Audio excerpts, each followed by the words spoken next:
Hey, what's up, guys? This is Benny Ricciardi with rotocurve.com, and I'm here with our DraftKings MLB Benny's Bats edition for Wednesday, April 27th. We got a nice slate tonight. I think it's about 13 or 14 games that we're going to talk about. The pitching was much better last night. We had a whole bunch of the aces on the mound. A couple guys that we talked about in Cueto and Price wound up coming through, having big games. Nate Karns, also a great start yesterday. Hendricks disappointed a little bit. If you paid up for Kershaw or Scherzer, probably overpaid, probably didn't get what you were looking for there. So we're going to try to get back at it today. Hopefully we can hit on some more of the bats like we hit on yesterday, and maybe we can have another big day here. So let's start right at the top. The idea of the Benny's Bat section is we try to look at each pitcher that's on the mound, figure out what their weakness is, and then figure out which bats on the other side profile to do the best against them. So let's start with this Philly at Washington game here. Got Gio Gonzalez going up for the Washington Nationals. He's a left-handed pitcher. Right-handed bats hit 272 against him with a 1.49 whip, only 7 home runs in 139 innings, so a very low home run percentage output.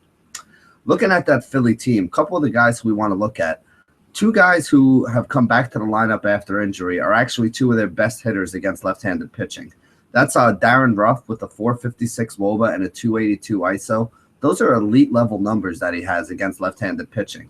Yes, if a righty reliever comes in at some point in the game, there's a good chance he gets pinch hit for. But if he can get 3 at-bats against the lefty, I think there's going to be there's going to be some production there. I think this is a pretty good spot for him. Andres Blanco, who came back and homered yesterday off of Scherzer in the first inning, is another one of those guys that I think we need to take a look at. 408 WOBA, 213 ISO last year, batting from the right side against left-handed pitching. So both of those guys I think are in play. And then depending on who's catching, whether it's Carlos Ruiz or Cameron Rupp, both guys actually tend to do pretty well against left-handed pitching. Ruiz is a little bit better at a 399 WOBA, 213 ISO, but Rupp also has a 357 WOBA, 222 ISO, which isn't all that bad either. On the other side of this game, we got Jeremy Hellickson pitching for the Phillies. Left-handed bats hit 273 against him last year with a whip of 1.45. So when we're looking at this Nationals team, there's 2 left-handed bats that are obviously going to jump right out at you. The big one is Bryce Harper, 478 WOBA, 373 ISO score, 9 home runs already and 63 at-bats, I think, to start the season. The biggest concern I have with him is, as you noticed yesterday, it's getting to the point where teams are giving him the Barry Bonds treatment. I mean, he got walked his first 2 times up. And it's not like they're intentionally walking him, but they're not giving him anything to hit. And you know what? It's probably a smart idea for a guy that's jacking out home runs, about 1 every 7 at-bats at this point in the season. So the problem is if you're paying up for this guy and all he gets you is 3 walks and maybe a run scored, without getting a couple stolen bases or something else in there, he might not give you the big upside that you're looking for to win a tournament. Obviously, if teams are forced to pitch to him, then it's a whole different story because this guy is just probably the most locked-in hitter in baseball right now. A guy who I do like if teams are going to keep walking Bryce Harper, though, is going to be Daniel Murphy, who tends to hit behind him. He's got a 354 WOBA, 197 ISO, lefty-righty, good splits matchup here in this situation against Hellickson. Like I said, Hellickson had pretty good numbers to start the year, but I think that's an aberration. Eventually, those numbers are going to come down. He's, well ahead of his normal averages and all that. And even some of these right-handed bats, I think, make a little bit of sense on Washington. Guys like Worth and Zimmerman in limited at-bats have actually done pretty well against Hellickson. So, if you can get like Harper and Worth and Zimmerman and Daniel Murphy and, you stack them all together with, maybe Rendon in front of them, I think this is a good game that you can stack. I think you can stack up against Hellickson. I think you might be able to get some runs out of him from the Nationals. Next game we can talk about, Chicago White Sox at Toronto. I'm going to start with Marco Estrada in this game. I really like Estrada. Right-handed and left-handed bats last year only hit about 200 against him. He had a whip under 110 to both sides of the plate. And there aren't a lot of bats that I'm really afraid of on the Chicago White Sox team. The biggest bat righty on righty is Jose Abreu, who actually hits right-handers better than he hits left-handers. 369 WOBA, 231 ISO score for him. He is 1 of 3 lifetime against Estrada. And then you also have Adam Eaton at the top of that order. 359 WOBA, 163 ISO, 2 for 4 lifetime against Estrada. So we've seen these 2 guys get a couple of hits against them. But the rest of this White Sox lineup is just really not all that good. So I do like Estrada. I think he's one of the guys that I will be using to save some salary today.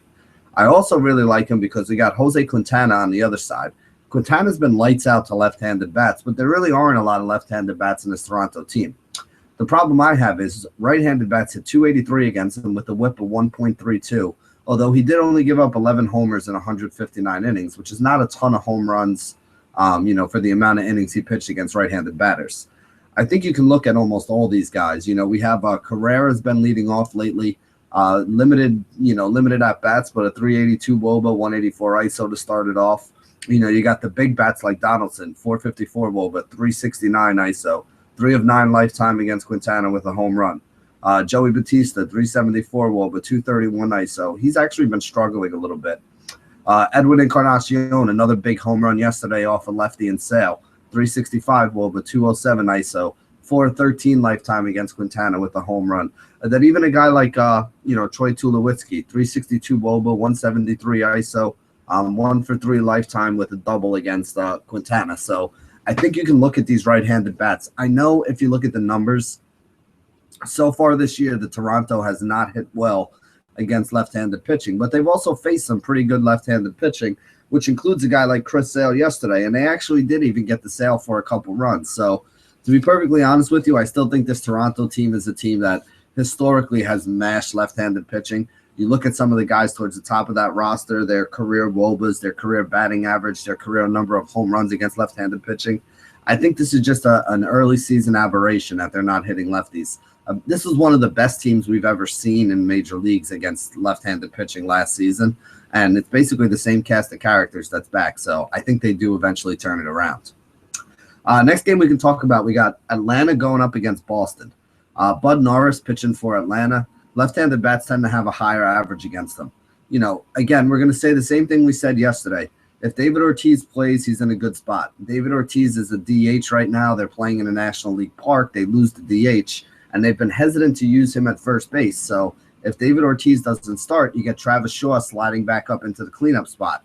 We talked about it yesterday. Shaw was in the cleanup spot, went deep in the first inning for a 3-run home run off Whistler on his way to, I think he finished with 5 RBIs, a couple hits, 29 or 30 DraftKings points. So he had a huge day. I think he's in line to do the same exact thing here.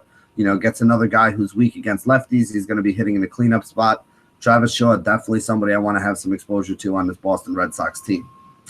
Now, on the other side of this game, we got Stephen Wright pitching. In 3 games, he's gone about 6 innings with 6 strikeouts, a whip of 1.3, and an ERA of 1.4. So he hasn't been horrible. Stephen Wright is actually the only other guy in the league who is considered a knuckleball pitcher, along with R.A. Dickey. Now, with the knuckleball pitcher, we usually like to look at BVP, but I don't have any BVP for guys going up against Wright on this Atlanta team. So the easiest thing I thought to do is, well, why don't we look at what these guys do against Dickey, and then, I know it's not exactly the same, but that would be the best way we can kind of get an idea on who can see and who can hit the knuckleball well.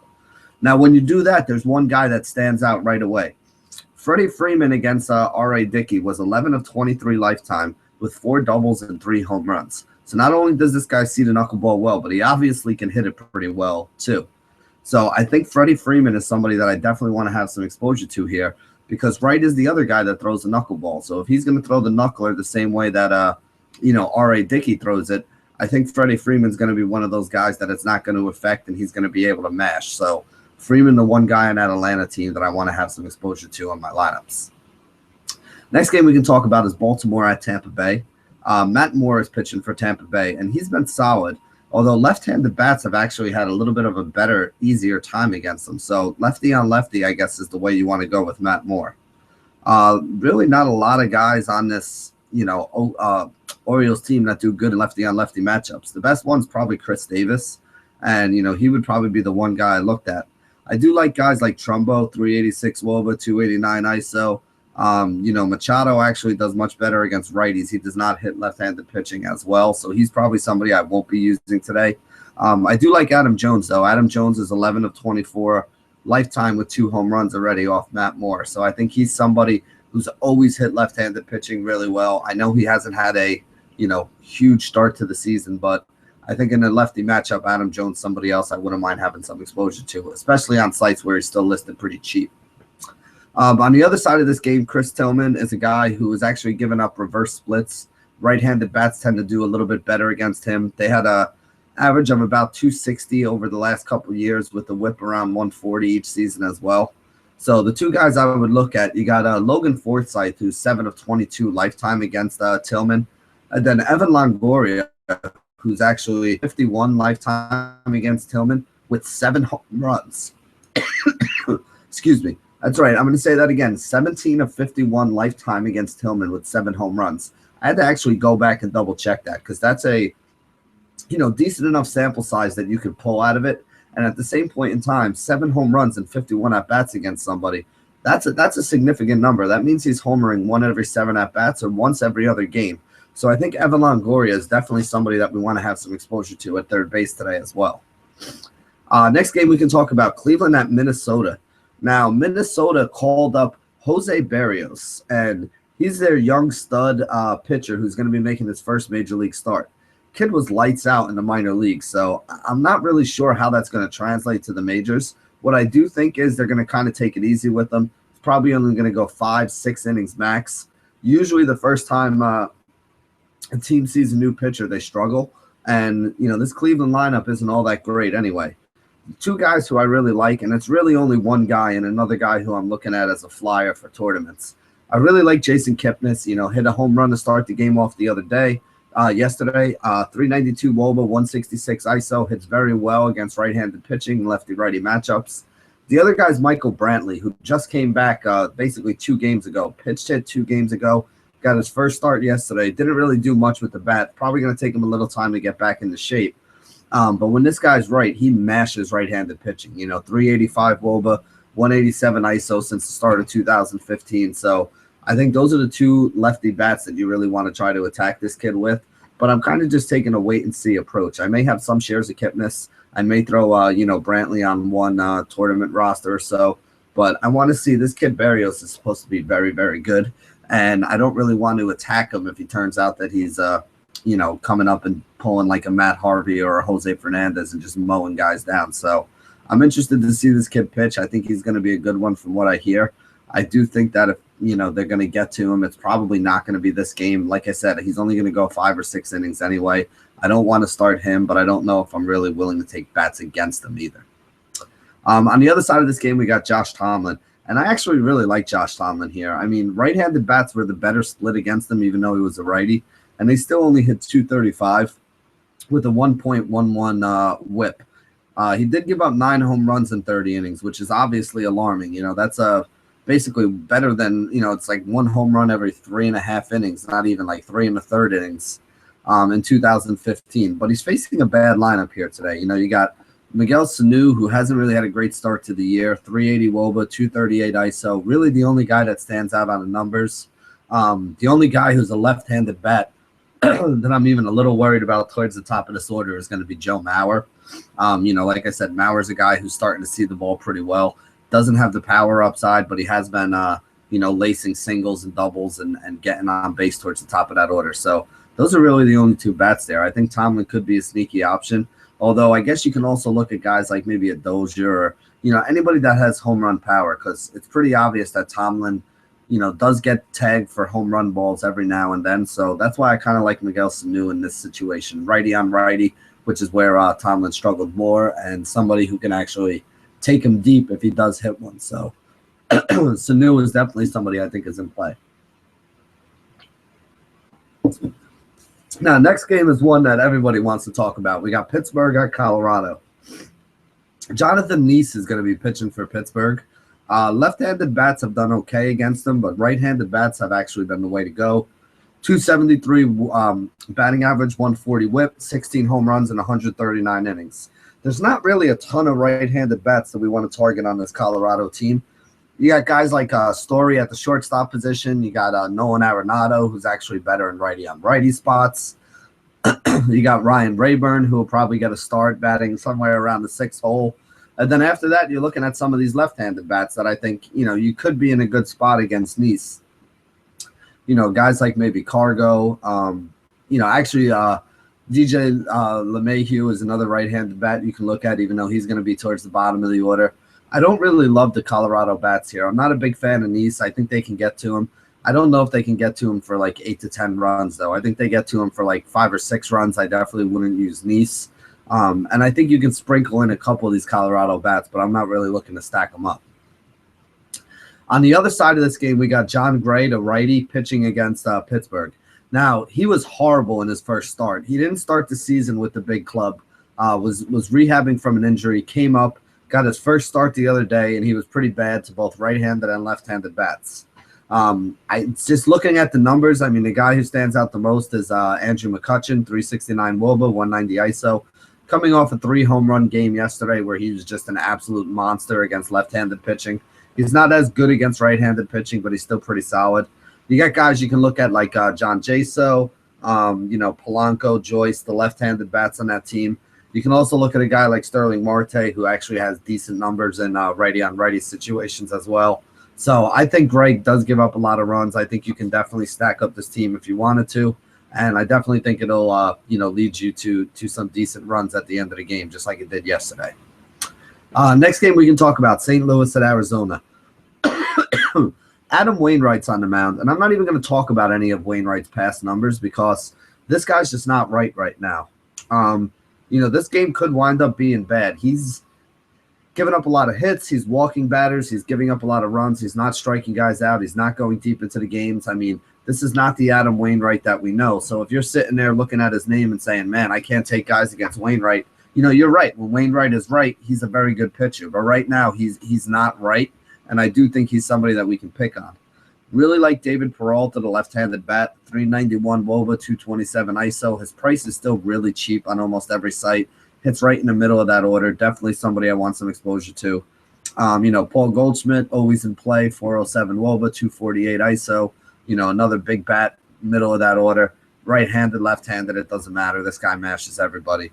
I also really like Jake Lamb, who's been hitting in front of Goldie in the 2 spot, and even Gene Segura, who's leading off. So the top 4 bats in that lineup, I think, are all in a really good spot, and I wouldn't mind having exposure to any of them against Wainwright. Game is in Arizona. We've been seeing a lot of runs getting scored in Arizona. It's not quite Coors Field, but it's probably the closest thing we have to it in the National League. Definitely think this is a good ballpark for the hitters, and wouldn't mind taking anybody on top of that Arizona Diamondbacks order. On the other side of this game, Arizona is going to be pitching the lefty, Patrick Corbin. Right-handed bats at 288 against them last year, 136 whip, and 8 home runs in 65 innings. Piscotty's probably the guy that stands out the most for me on the St. Louis team. 399 WOBA, 236 ISO against left-handed pitching. I think he's somebody that's in play. You can look at guys like Matt Holliday, Randall Gierchuk, some more right-handed bats that I think you can use against Corbin. Corbin is tougher on the lefties, though, so guys like Carpenter are probably not in a great spot. Whether they roll Adams or Moss at first base, I don't really love either one of those guys. But there are enough right-handed bats on the St. Louis team, and it is a good enough hitter's park that, I think there are some guys that we can target, and I'm still looking for this to be a pretty high-scoring game on both sides. Next game we can talk about, Kansas City Royals at the Los Angeles Angels of Anaheim. I actually really like Chris Young for the Royals in this game. Had a couple rough starts, and then he was absolutely lights out in his last game against Baltimore. 10 strikeouts, which kind of came out of nowhere. It's not something we usually see from Young. But the reason why I like Young is he's very tough on right-handed batters. And the only bats that kind of scare me even a little bit in this lineup are the right-handed bats. A guy like Mike Trout, who's righty on righty. Albert Pujols, also righty on righty. These are the biggest bats that they have over there, and for the Angels. And if that's the best you can throw at Chris Young, who's really good against right-handed bats, I don't think it's going to be an easy day for those guys. You really want to attack Young with the lefties, and you don't have too many of them on here. I mean, you have some subpar lefties. Probably the best one overall is a guy like Cole Calhoun, and he hasn't even been smashing the ball or playing all that well this year. So, like I said, I couldn't even find any lefties that I want to attack Young with, which leads me to believe that Young's probably a pretty good option to choose on the mound as a cheap salary-saving type pitcher if you want.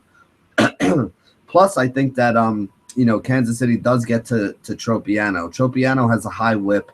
Seems like he's been a little lucky early on in the season here. Guys like Hosmer, Morales, Moustakos especially, who hit, I think, his 7th home run of the season yesterday.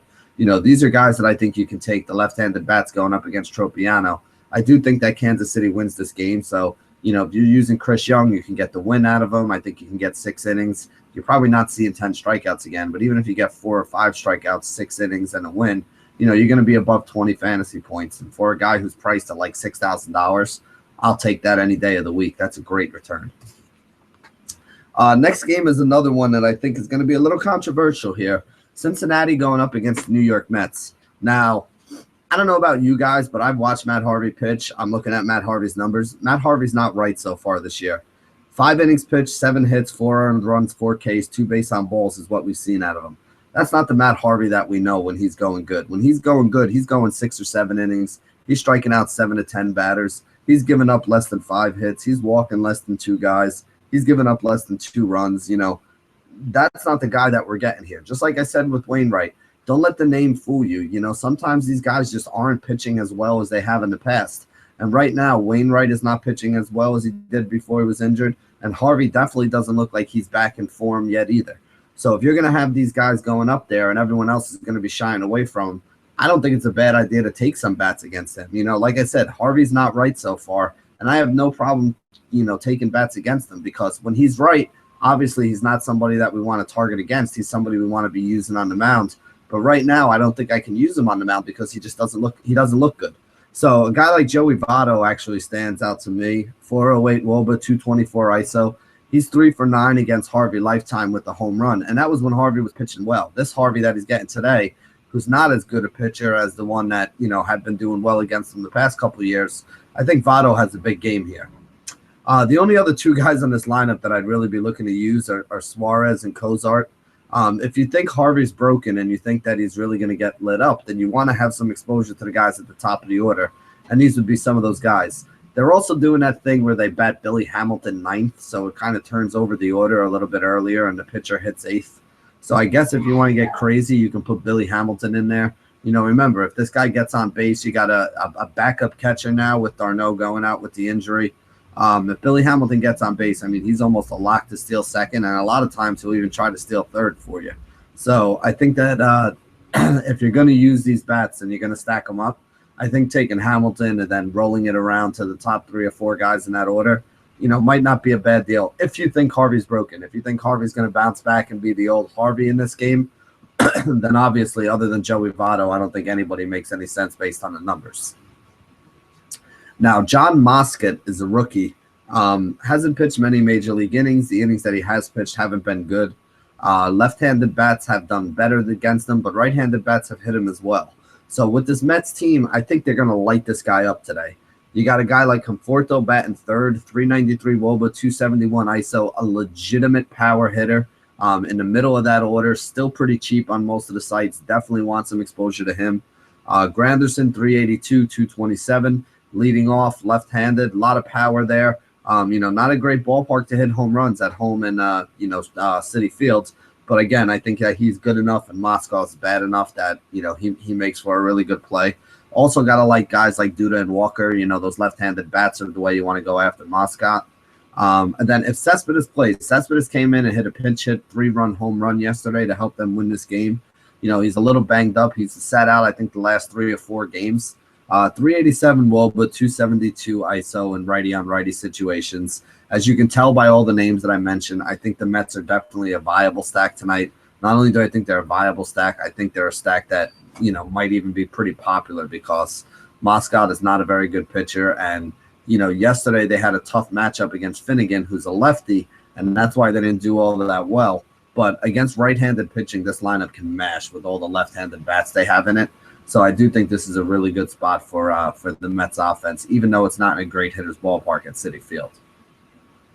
Next game we can talk about Oakland at Detroit. Sonny Gray is up there for Oakland, and he's been solid to start the year. 26 innings pitched, 24 strikeouts, 2.73 ERA, 1.25 WHIP. This is one of those games where I'm not going to take him because the Detroit offense he's going up against is pretty good, but you also don't want to take too many bats in that Detroit offense. The only 2 guys that really stand out to me are Miguel Cabrera, 402 WOBA, 195 ISO. He's actually 3 for 6 lifetime against Sonny Gray with the home run, so he's actually backed up to good stats with a little bit of production. You also got J.D. Martinez with a 363 WOBA and a 232 ISO. Again, 2 of 6 with a double against Sonny Gray, so we've seen him kind of back it up. Those would be the only two guys on Detroit I'd be looking for. And like I said, Detroit's got a lot of pop on that offense, so I'm not looking to take Sonny Gray here against a really good offense. You got Justin Verlander on the other side. Right-handed bats have actually done better against him over the course of the last 2 years. Reverse splits, righty on righties. They're higher average and more home runs since 2015. You don't really have a lot of good right-handed bats. The best one is probably Chris Davis. 350 WOBA, 241 ISO in righty on righty situations. He does have some power righty on righty. So he could be the guy that takes Verlander yard today. I wouldn't mind having some shares of him as a salary saver in tournaments. The other guy that I really like is Josh Reddick, even though it's lefty-righty, which hasn't really been the way to attack Verlander. I think left-handed bats are going to be absolutely fine against Verlander. Reddick is starting to have – he doesn't have huge upside, but he's been like a really solid, really good cash game play. Still pretty cheap. 361 WOBA, 201 ISO score. Definitely somebody who's been, getting a lot of at-bats and seeing some good time in that 3-hole for Oakland. He's about the one guy that is locked in, and he does get a right-handed pitcher, which is his preferred split. So I do like Josh Reddick a little bit as well. Next game we can talk about Milwaukee against the Chicago Cubs. We'll start with Jake Arrieta because that makes it easy. This dude is a stud. This Milwaukee lineup stinks. They're really not good against right-handed pitching. This is an excellent spot for Arrieta. The problem you have is price. I think he's like $13,800, which is like Clayton Kershaw kind of price. He's coming off a no-hitter. He's 20-1 or something like that in his last 24 starts with an ERA below 3 and a whip below 1 and a strikeout per inning. I mean, the guy's a stud. He's literally one of the – you can make an argument that he's one of the top 2 pitchers in the league or the top pitcher in the league. I still have Kershaw up there. I still think guys like Sale are there. We actually talked about on Twitter last week how he's probably ahead of Scherzer at this point. He's a top 5 pitcher in the league, and there's nobody in their right mind that can make an argument saying anything otherwise.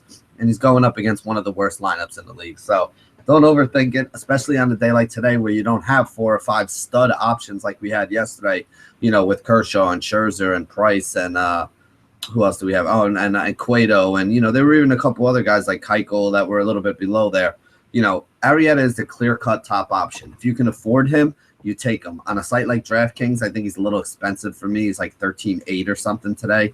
If I can figure out a way to fit him without, giving up upside, I'll do it. On some of the other sites where he's a little bit cheaper or a little bit closer to the rest of the pack, he's far and away the number 1 pitcher on the board today. On the other side of this game, we have Taylor Youngman. Youngman left-handed bats have a higher average. Right-handed bats hit more home runs. I don't really care because this Cubs team is going to mash off him. So you got guys like Rizzo, 394 WOBA, 278 ISO, 2 for 4 lifetime with a double against Youngman. Chris Bryant, 381 WOBA, 217 ISO, righty on righty matchups. Went 1 for 3 with the double the last time they played him. And then you can look at all those other left-handed bats that Chicago rolls out, and depending on who's up towards the top of the order. Dexter Fowler I really like. Ben Zobrist I like. Jason Hayward's another guy we can look at. Tommy La Stella, even if he gets in there, has been hitting pretty well lately. So I definitely think this is a really tough spot here for Youngman. I think the Chicago team is another team that you can stack up. I'm expecting a lot of runs to come out of them. I think they have a big game here today as well. Next team we can look at, New York Yankees against the Texas Rangers. CC Sabathia is pitching. Now, Sabathia has always been pretty tough on left-handed bats, even though he's not pitching well lately. But the right-handed bats have really been tagging him. Last year, 309 batting average, 159 whip, 25 home runs in 134 innings. I'm looking at this Texas team, and there really aren't a ton of right-handed bats that we can use. You basically have Adrian Beltre, who's the guy who stands out the most. 393 WOBA, 226 ISO. I love Beltre today. I think he's in a great spot against CC. He's somebody that I definitely think can knock the ball around the park, maybe come up with a home run in this matchup as well. The other guy I'm kind of looking at is the Lionel DeShields. If DeShields winds up leading off, he's 3 for 5 lifetime, which I think all came in at bats last year against CC Sabathia. So I think he's the other right-handed bat that we can use and, try to get some production out of. The rest of this lineup is all lefties, Nomar Mazara, Fielder, Mitch Moreland. And like I said, CC, even though he struggled with righties, he's still pretty good against left-handed bats. So I don't really think any of these guys are in a good spot. And other than the righties, I wouldn't be looking to roll anybody out or stack anybody up here. The Yankees go up against Martin Perez, another guy that I would love to stack against. Right-handed bats hit 304 against them last year with a 1.52 whip. The Yankees do not hit left-handed pitching well, though, so there aren't a ton of guys that I'm really looking to have big exposure to here. A-Rod's got the best numbers, 369 WOBA, 243 ISO. He's gotten dropped in the order for lack of production. Just doesn't look right. He's not the same guy anymore. He is 40, 41 years old. So I guess you can kind of give him a little bit of an excuse. But, again, he's the best on the numbers, but not somebody that I really feel strongly about. This Yankee team has been struggling against left-handed pitching this year. Starlin Castro usually gets moved up to the 2-hole against the left-handers. He's probably one of the best guys that you can look at. But, again, hasn't been all that great this year, although he's probably my favorite bat on the Yankees in this game. And then Mark Teixeira, who also can hit left-handed pitching, even though he hits right-handed pitching much better. 345 WOBA, 167 ISO against lefties. So, like I said, I really want to target more guys against Perez, but, the Yankees don't really have the kind of guys that profile to do well against them. So I think they might struggle a little bit here, but those guys that we did mention, I think are perfectly fine. I wouldn't stack Yankees up, but I think you can sprinkle in some of those guys that we mentioned if you need some salary savings or, somebody to fit your lineup. Next game up, we got Houston against Seattle. We got Iwakuma on the mound for Seattle. Left-handed bats have been a way to attack him. 261 batting average, 1.16 whip. It's been really tough on right-handed bats. And as we know, this Houston lineup is very right-handed. You got Altuve, Springer, Correa right up there at the top. Colby Rasmus, I like. He's the one left-handed bat towards the top of that order. He's been batting cleanups, been hitting some home runs, been knocking in some runs. Still pretty cheap on most daily fantasy sites. So Rasmus, I think, is in a decent spot here against Iwakuma. And then you go down to, a guy like Tyler White, who, again, is decent in righty-on-righty spots, but Iwakuma's tough on righties. So you got 4 righties up at the top of that order, and Altuve, Springer, Correa, and White. I just really don't think it's a great spot for them. So I also don't think that, Houston's going to put up some big numbers here against Iwakuma.